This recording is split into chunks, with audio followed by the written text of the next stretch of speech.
We'll see what these guys want to do.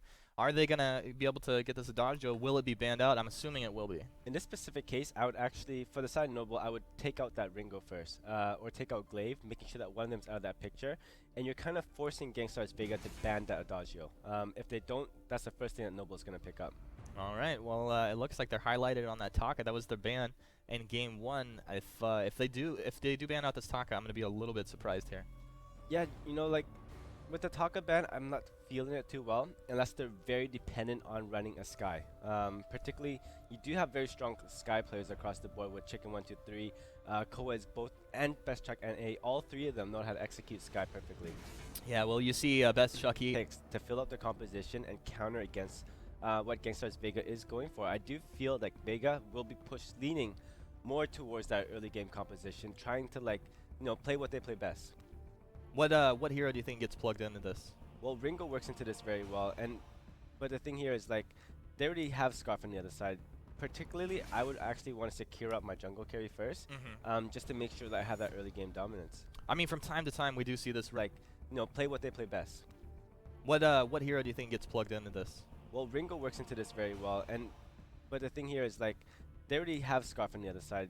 Particularly, I would actually want to secure up my jungle carry first, just to make sure that I have that early game dominance. I mean, from time to time, we do see this Ringo run with Fortress through the jungle. Do you think that's a possibility here? Most likely not in this instance. I do feel like they will be putting up Ringo up into that lane. It will work a bit better for them just due to the fact that he's able to clear a lot quicker in the early couple levels and then make that transition down, rotate with his team and try and push into that jungle. All right, well, it's going to be Arden picked up here for Noble Esports, so they've got this Arden Scarf combo already. We know Arden able to trap people in place with that gauntlet. He can give a little move speed to Scarf, a little extra durability as well, and we'll see if they want to pair something up that has good synergy with that, or if they're just going to lock in the Sky. The Sky was actually a really good pick on their end. I felt like if they didn't pick up Sky, Vega was totally going to swoop him up. Okay, so it's almost like a ban pick away here. And it also fits in, they're going to have a lot of firepower here. Yeah, but the thing is, they will most likely try and split and put Sky onto a weapon build. It would make their composition, the way their itemization is, a little bit more diversified and a little bit harder to counter against. Definitely, and man, it's Taka. Taka is the last pick here, so it's actually we're gonna see an assassin out on the map this game, and you got a Fortress, you got a Ringo, you got a Taka. These guys are gonna be able to run at you and get on whoever they want, really. Yeah, Taka has that ability to dive very deep, and especially with this composition, you do see Ringo up ahead. Most likely one of the two will be going for that crystal build, and with that you get that huge amounts of burst added onto that gap closer on that Taka. All right, guys, well, let's see how they build it out. Will it be weapon or crystal Taka? We'll have to find out as the game progresses. We've loaded into the Halcyon Fold, and with that we'll throw it over to our wonderful casters, Jump and Sona. Take it away, guys. Thank you very much, Humanist. We are here in the second game hit between Gangstars Vega and Noble Esports. Noble Esports managing to take the win in the first, even though they're the third place seed to the second place seed of Gangstars Vega. And there's an interesting pick here. We got the Taka coming out from Gangstars, even though it was banned out by them in the first game, and then we're gonna see the Sky jungle as well. I'm really excited to see this Taka because if Coeds plays this appropriately and can capitalize on the mispositioning that Xenotech has had in the previous game, then really good things could happen for this double squad. I mean, we can already see a level 1 fight happening here. Doesn't look like they're gonna do anything. They're trying to get the buys in, but is this gonna be an early fight? Looks like it might be. Of course, Fortress and Taka pretty good in the early game. He's going to try and use that box to get round on the fight, but here comes Uni into the backline. So A strikes in, and Chicken123 will go down. A good early kill here for Noble Esports, and they're going to keep chasing. Coeds has nowhere to go, Eds, as he gets taken out. Does manage to pick up a counter kill onto Riceco. Getting a little bit of takeout in the jungle, picked up his Rice. And now Noble Esports 2-1 up already, only 2 minutes in. Well, a minute and a half, actually. And something that Rome mentioned during the pick ban phase of this game was that the members of Gangstars Vega need to go with what they're comfortable with, need to go with what they're good at, and that's being aggressive and showing that early oppressive strategy. And, you know, they tried to do it now. They tried to get some early fights, but already going down 2-1, not the best spot to be in. And those 2 kills went over in 2 very pivotal members. Execution? Wow, minions are hard, man. Those horns, dude, they hurt. They hurt. They hurt, my friend. You might be a ninja, but you can't stop a horned beast in the jungle. Well, not the best. Not the best for Gangstars Vega there. Perhaps a little bit of a... I don't even know. I was going to say tilt, but I don't really want to jinx them this early into the game. They are only 1 game down. I just felt a little bit like you really shouldn't be dying to a jungle camp. Nope. So gonna have to make a little bit of a different adjustment. But still, though, with 2 early kills into the carries here for GankStars, or not for GankStars. Yeah, for them. So we are going to enter a quick pause real quick. We got some technical difficulties with the players, guys. So while we deal with this pause and get these technical difficulties figured out, we are going to send it right back to the analyst desk. Humanis and Rome, 2.5 minutes. What happened with that execution, guys? Well, 2 minutes in, I think we just kicked a wire over here. We wanted to come back and just chit-chat a little bit about this game. Rome, we talked about builds before we got into this. We didn't really get to just finish your thoughts on that. Are you liking what you're seeing here? Well, so far, like, we're just seeing the standard builds coming out of both sides. I feel like just because, you know, Coeds on that Taka had a little technical problem, he's probably away for like a good 10-15 seconds. So he will be back in the game very shortly. And with this, they still have a great chance. What they're going to have to do is still, like, stick with that schedule. Picking up that Taka was meant to counter pick against, like, either that Scarf or that Sky, and they have to dive deep and commit very hard. Yeah, it's I understand the pick, but I feel like the Taka ultimately will, I mean, she's either going to have great success or totally fail against the Sky. If Sky is able to land some forward barrage as she's dipping around on those cooldowns, then, or as he is dipping around on those cooldowns, then Sky's going to be able to win the fight 9 times out of 10. If Taka is able to be that sneaky Taka and not get lit up, not get revealed, then it's going to be a terrible day for Sky. Yeah, you know, the thing with Taka is, like, as long as you're able to jump in with all your abilities, you do have, like, a good couple of seconds to get your auto attacks off. And once you do, you get that extra movement speed buff that's needed to really keep up with the Sky, as long as you're able to dodge through those the series strikes and the forward barrage. Yeah, and I mean, also predicting those movements is going to be a big deal. So we'll hope that this Taka player actually has played a lot of Sky. You know, able to predict where those forward barrages might come out, things like that, as he dips into his box, trying to run in away there. But yeah, guys, we're here having a little bit of a small issue here with was it Coed's connection? Yeah. So Coed's just having a little slight difficulty, and you know what? This is all dependent on the player. They have to make sure that their connection is on point and it's always working. Yeah, well, I think it's really cool that that you know we do have this pause function. If anything ever happens like that, they do make sure that it's a nice fair game. And I just got word right now. We're ready to go into the game. They're all connected and ready to go. So guys, we'll jump right back into the game here. Toss it over to Jump and Sona. Take it away, guys. Jumping back to Jump is something we'll be doing right now. And we are back onto Halcyon Fold. And it looks like Noble Esports did get those couple of early kills. They took away some of that jungle as well when Coeds managed to die to the Horned Beast, as you would call it, Jump. A Horned Beast, indeed. And this is just a big opportunity. Like what you said, there's a lot of different options for this GankStars squad to kind of capitalize on these team fights, and it's really going to be up to them. Put the pressure down onto Coeds, who has to just dash away. Now Taka not having the early game pressure he would have liked already in this game.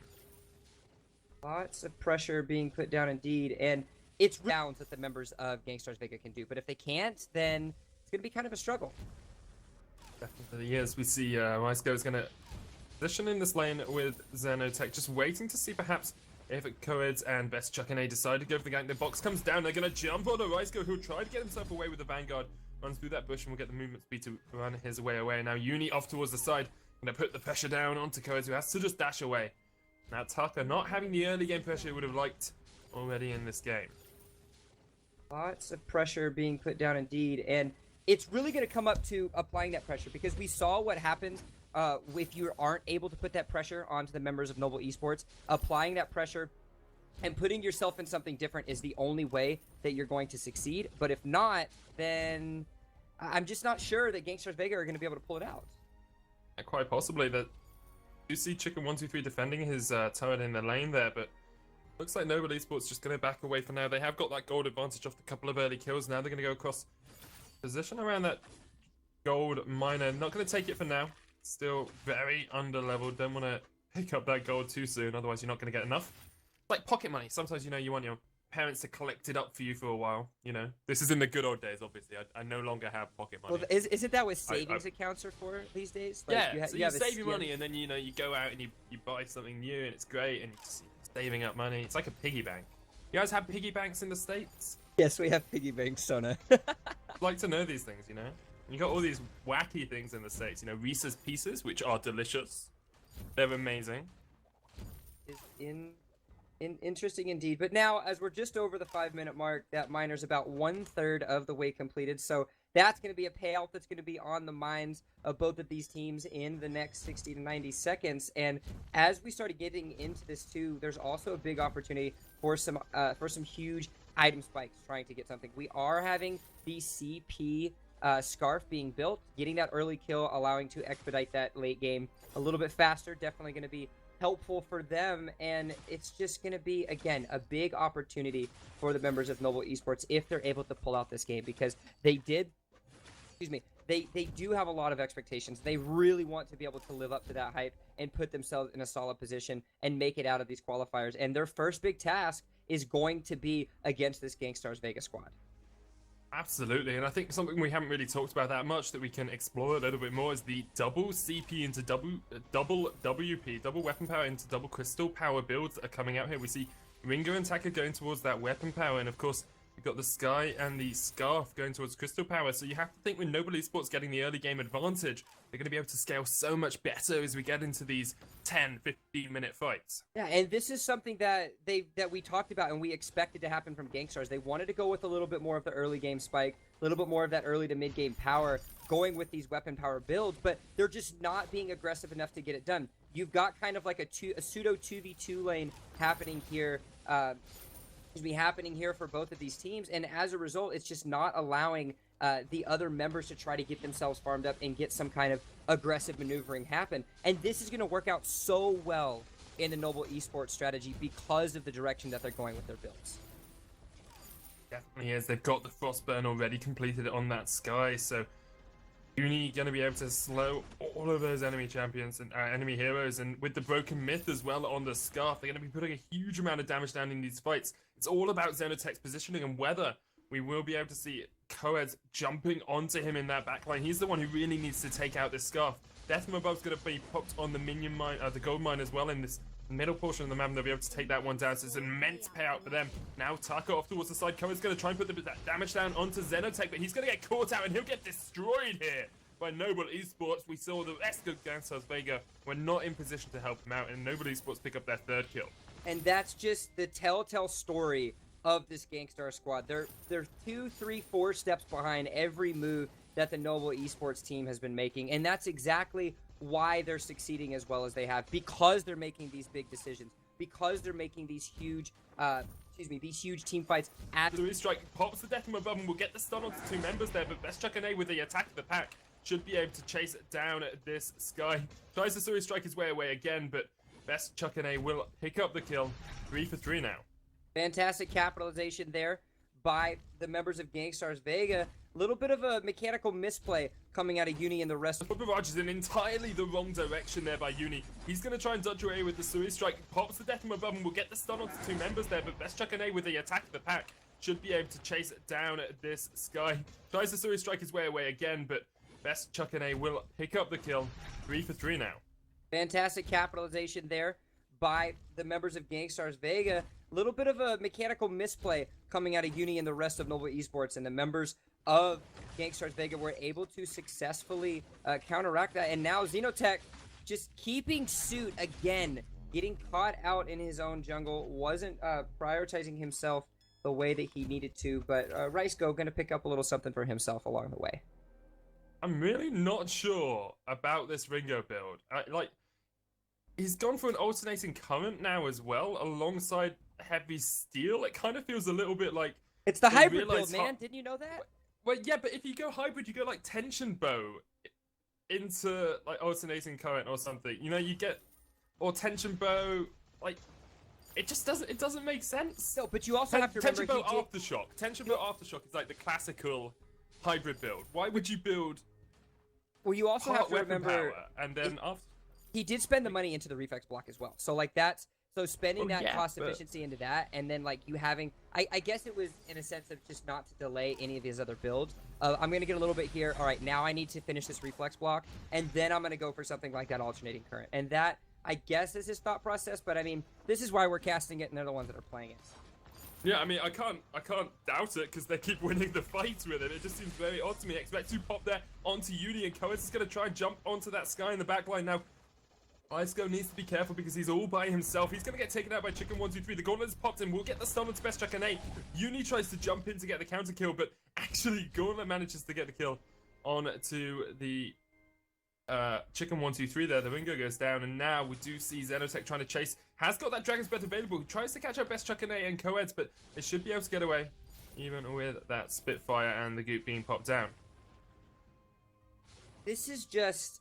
This game is it kind of is putting some doubt in my mind about this Noble Esports squad, because game one they played their strategy perfectly. They were able to get exactly what they wanted, but now that they're faced up against a very different kind of composition coming out of Gangstars Vega, it's kind of thrown them off guard. And I don't know what it is. I don't know if dying to the horned monster in the jungle by Coeds kind of just like invigorated their team, but it's just proven leaps and bounds because they're putting themselves in a lot better situation. The mechanical misplays by Noble Esports are helping out this GankStars team, and it's just really putting them in a lot better position. We might be actually been gambling with some of their builds, but they have. They're up in lights. They've got the loud signs, and they're just trying to make their mark in the barren wasteland. What happens on the fold stays on the fold. Hey, that's just the way life works, man. Immense payout is going to be collected. That's going to go into the pockets of GankStars, and here we are, 12 minutes into the game. They're playing. Yes, didn't I? Gangstars Vega. I mean, they have been gambling with some of their builds, but they have. They're up in lights. They've got the loud signs, and they're just trying to make their mark in the barren wasteland.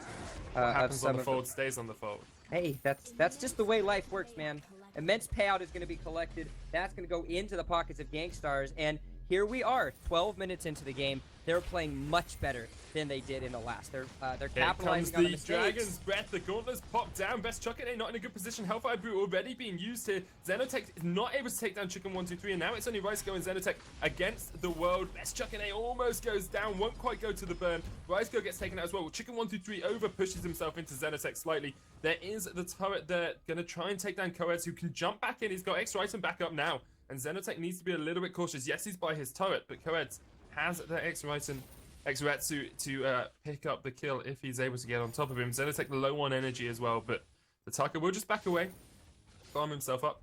So not a bad. Actually, it's a good fight really for Noble Esports. Oh yeah, it was a very good fight. Xenotech was able to use that Dragon's Breath to really zone out a few of the members from Gangstars Vega. And it all came down with the initiation for that gauntlet, and this is kind of what sets, this is kind of set what is going to set Riceco and the other members of Noble Esports apart, is using these ultimates appropriately and using them in a sense that can really start off the fights, because that's what's required with the composition that they have. They have two heroes with Uni and Xenotech playing on that Sky and Scarf respectively that require prime positioning, and so if they're not able to channel those ultimates correctly and pick the fights that they want, then Coeds and the rest of this kind of heavy burst damage composition coming out of Gangstars Vega can just really take over. A really big thing here for Chicken123 is how well he's farmed up this game. He's at 133 CS to the 98 on that Scarf. It means even though he's gone for that weapon power into crystal power build, he's done a lot of damage. Here comes Chicken123 though. He has to try and kite back here. Rice goes there, but a Suri strike across the wall, and that will be a dead Ringo. It doesn't matter how much CS you have if you're already dead. They have already picked up Xenotech, and they will get Rice go as well. You need the last man standing here for Noble Esports, and Ataka will jump onto him. Coeds showing him why at the moment it feels like Noble Esports are throw-edsing this game. That was not a good pun. I apologize to Twitch chat for that. It's okay. You don't even get like a meme-worthy 5 out of 7. I'm just gonna like reduce it to 2 out of 7, and then it'll kind of keep itself there. But all of the weight was being thrown on a co-ed's shoulders with that Taka pick. Rome mentioned it.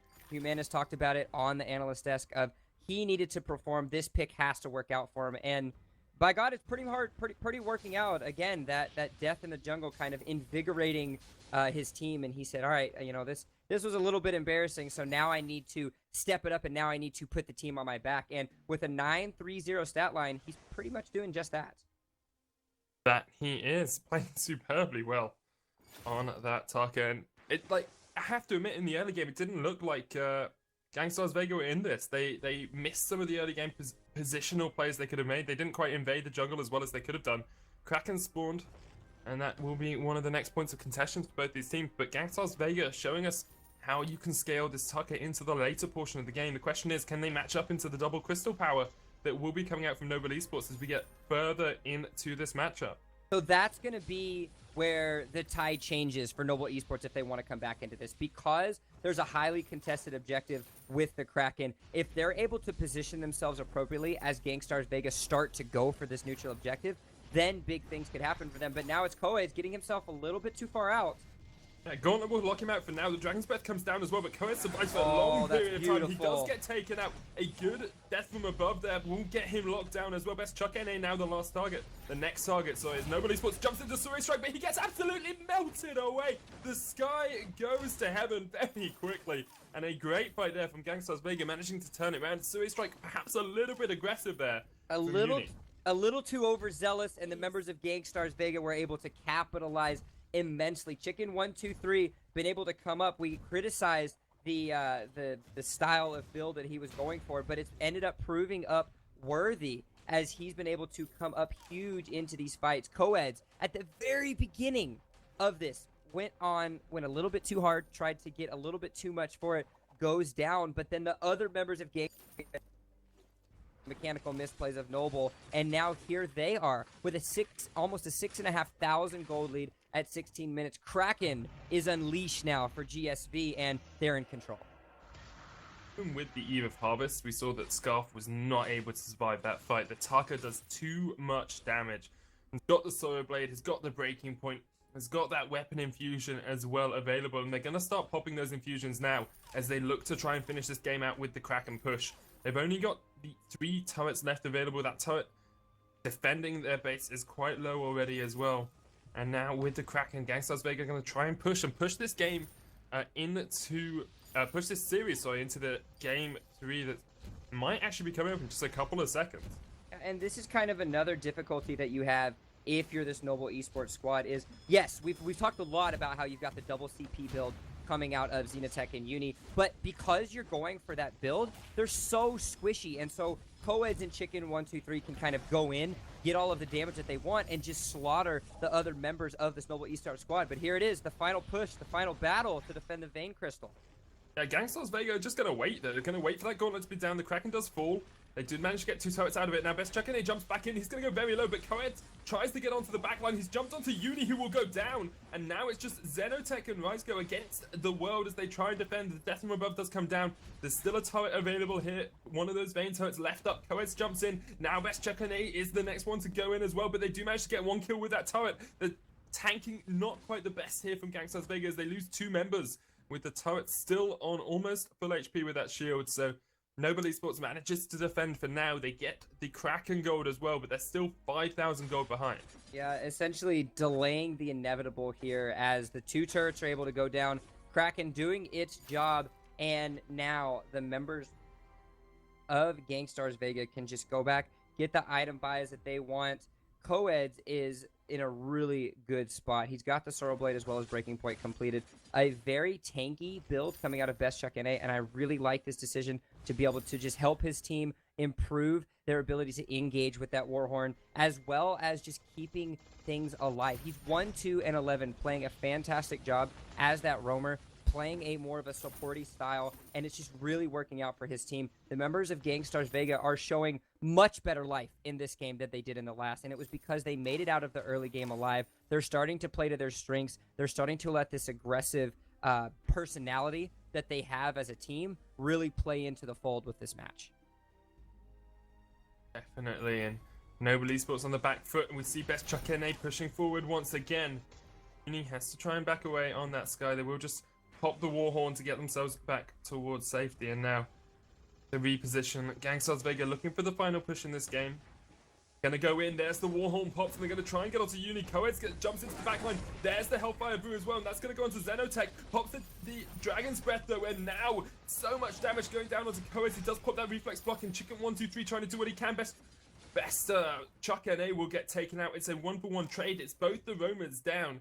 Gangstars Vega, we do see how low Coeds is. Needs to be a little bit careful on that Tucker, but can use the box to get away with that Kaku, and they'll just reposition, wait out on this one, and see perhaps if Noble Esports decide to push past their destroyed turrets and get caught out by Gangstars Vega, who are just waiting in this bush. Yeah, but look at the infusion buys that you just had happen from the side of Noble Esports. They're recognizing that they're starting to come back into these fights, and that the scaling of Xenotech and Uni are starting to take fold. And as a result, they're being very confident. They're wanting this extra power with these infusions. They know that the Kraken is available as well. So this could be a big turning point if the members of Noble Esports can pick these fights appropriately.